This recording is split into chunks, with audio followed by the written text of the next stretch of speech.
అందరికీ నమస్తే అండి.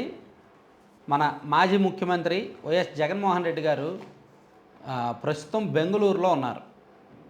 ఆయన ఈ 2024 జూన్ 4వ తేదీన ఎన్నికల ఫలితాలు వచ్చిన తర్వాత, అంటే దాదాపుగా ఎన్నాళ్ళు అవుతుంది,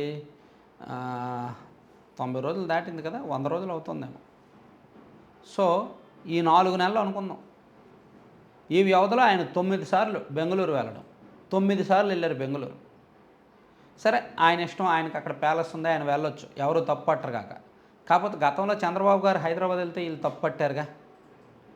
ఇప్పుడు గతంలో చంద్రబాబు గారు హైదరాబాద్ వెళ్ళారు, ప్రతి శనివారం ఆయన హైదరాబాద్ వెళ్ళేవాళ్ళు. అప్పుడప్పుడు మిస్ అయ్యేవాళ్ళే, అది వేరే విషయం. సో మ్యాక్సిమం హైదరాబాద్ వెళ్ళేవాళ్ళు ప్రతి వారం కూడా ఏదో ఒక సందర్భంలో. మరి ఇప్పుడు జగన్మోహన్ రెడ్డి గారు బెంగళూరు వెళ్తున్నారు. హైదరాబాద్లో ఆయన శనివారం ఆదివారం మాత్రమే ఉంటే, ఈయన వారంలో 3 రోజుల పాటు బెంగళూరులోనే ఉంటున్నారు.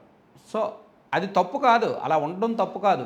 కానీ ఎవరికైనా ఆ పరిస్థితులు వస్తాయి అని ముందుగా తెలుసుకోకుండా చంద్రబాబు గారు హైదరాబాద్ వెళ్తే వైసీపీ వాళ్ళు విమర్శించడం తప్పు. చంద్రబాబు గారు నాన్ లోకలు హైదరాబాద్లో ఉంటాడు ఆయన, హైదరాబాద్ వెళ్ళిపోతాడు ఆయన అని ప్రచారం చేసిన వాళ్ళు, మరి ఇప్పుడు జగన్మోహన్ రెడ్డి గారు బెంగళూరు వెళ్ళిపోతున్నారుగా. సరే, అదొకసారి ఆలోచించాలి, అది వేరే విషయం.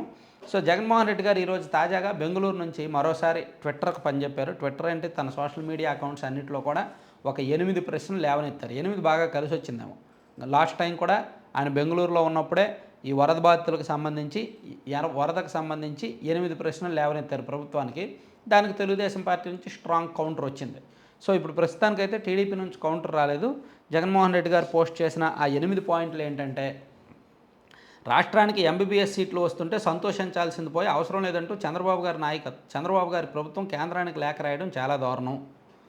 నాణ్యమైన, అంటే ఇంకా చాలా పాయింట్ ఉందిలే, నాణ్యమైన విద్య వైద్యాన్ని ప్రజలకు ఒక హక్కుగా అందించడం అనేది ప్రభుత్వాల ప్రాథమిక బాధ్యత. తమ పిల్లలకు మంచి విద్యను అందించడానికి, మంచి వైద్యం అందుకోవడానికి ఏ కుటుంబం కూడా ఆస్తులు అమ్ముకునే పరిస్థితి రాకూడదు అని దీన్ని గుర్తించి వైఎస్ఆర్సీపీ ప్రభుత్వంలో విప్లవాత్మక సంస్కరణలు తీసుకొచ్చాం. ప్రతి పార్లమెంట్ నియోజకవర్గంలో ఒక మెడికల్ కాలేజీ ఉండాలనే లక్ష్యంతో 8,480 కోట్లతో 17 మెడికల్ కాలేజీ నిర్మాణాలు ప్రారంభించాం అని చెప్పుకొచ్చారు. తర్వాత నిర్దేశించుకున్న ప్రణాళికల ప్రకారం వెళ్తే ఈ ఏడాదిలోనే మరో 5 మెడికల్ కాలేజీలు మదనపల్లె, పులివెందులు, అదోని, మార్కాపురం, పాడేరులో 750 సీట్లు అందుబాటులోకి వచ్చేవి అని చెప్పుకొచ్చారనమాట.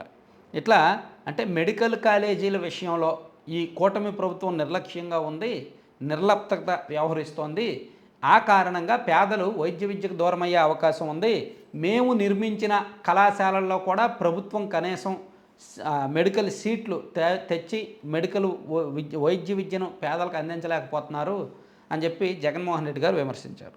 ఇకనైనా కళ్ళు తెరవండి చంద్రబాబు గారు, వెంటనే ఎన్ఎంసీకి రాసిన లేఖను వెనక్కి తీసుకోవడంతో పాటు ప్రైవేటీకరణ ఆలోచనను విరమించుకోండి. మెడికల్ కాలేజీల్లో మిగిలిన పనులను పూర్తి చేసి పేద పిల్లలకు వైద్య విద్యను, పేదలకు నాణ్యమైన ఉచిత వైద్యాన్ని అందుబాటులోకి తీసుకురండి. మీకు చేతనైనంత మీరు ఖర్చు చేస్తూ వెళ్ళండి. మీకు చేత కాకపోతే మళ్ళీ మేము వచ్చిన తర్వాత అయినా పూర్తి చేస్తాం. అంతేగాని ఇలా మెడికల్ కాలేజీలు ప్రైవేట్ పరం మాటున స్కామ్లు చేయడం మానుకో చంద్రబాబు, లేదంటే ప్రజల ఆగ్రహానికి గురికాక తప్పదని గుర్తుంచుకోండి అని చెప్పి జగన్మోహన్ రెడ్డి గారు ఒక ట్వీట్ చేశారు. అయితే దీనికి వచ్చిన రిప్లైలు కూడా రకరకాలుగా ఉన్నాయిలే, అది వేరే విషయం. సో జగన్మోహన్ రెడ్డి గారు మొత్తానికి బెంగళూరు వెళ్ళినా సరే ఏమాత్రం వదిలిపెట్టట్లా. ఏ చిన్న అవకాశం దొరికినా ప్రభుత్వాన్ని ఇరుకుని పెట్టే ప్రయత్నం చేస్తున్నారు. గత వారం ఆయన వరదల్లో, విజయవాడకు వచ్చిన వరదల్లో మ్యాన్ మేడ్ ఫ్లడ్స్ అని పెట్టారు కదా. సో అది ఏ రకంగా వచ్చాయి, ప్రభుత్వం ఎక్కడ వైఫల్యం అయింది అనేది ఒక 8 పాయింట్లు లేవనెత్తి స్ట్రాంగ్గా లేవనెత్తారు. అయితే 8 పాయింట్లకి కూడా టీడీపీ నుంచి ఇంకా మాస్ కౌంటర్ వచ్చింది. సో జగన్మోహన్ రెడ్డి గారు ఇచ్చిన పాయింట్లే స్ట్రాంగ్ పాయింట్లు అనుకుంటే, టీడీపీ వాళ్ళు చాలా స్ట్రాంగ్గా కౌంటర్ ఇచ్చారు. సో ఇప్పుడు ఈ మెడికల్ కాలేజీల విషయంలో నిజంగా జగన్మోహన్ రెడ్డి గారు లేవనెత్తిన పాయింట్లు వాస్తవమే. ఎందుకంటే వాళ్ళు మెడికల్ కాలేజీలు కట్టారు, కొన్ని చివరి దశలో ఉన్నాయి కన్స్ట్రక్షన్, కొన్ని నిర్మాణాలు పూర్తయ్యాయి, కానీ ఫెసిలిటీస్ ఏమీ లేవు, సిబ్బంది లేరు. సో మరి ఈ ప్రభుత్వం కొంత ఖర్చు పెట్టాలి, కొంత బడ్జెట్ కేటాయించి ఆ మెడికల్ కాలేజీలను అందుబాటులోకి తీసుకురావాలి. మరి మెడికల్ కాలేజీలు కావాలంటారా వద్దంటారా?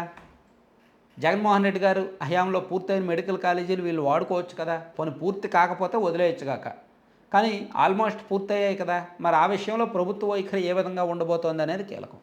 అందుకే ఈరోజు జగన్మోహన్ రెడ్డి గారు వేసిన ఈ ప్రశ్నలు, ఈ సబ్జెక్ట్ అయితే మాత్రం వ్యాలిడ్ సబ్జెక్ట్, ఖచ్చితంగా ప్రభుత్వం కూడా స్పందించాల్సిన సబ్జెక్టు. పేదలకు వైద్య విద్య అభ్యసించాల్సి అనుకుంటున్న పేద విద్యార్థులందరికీ కూడా కీలకమైన సబ్జెక్ట్.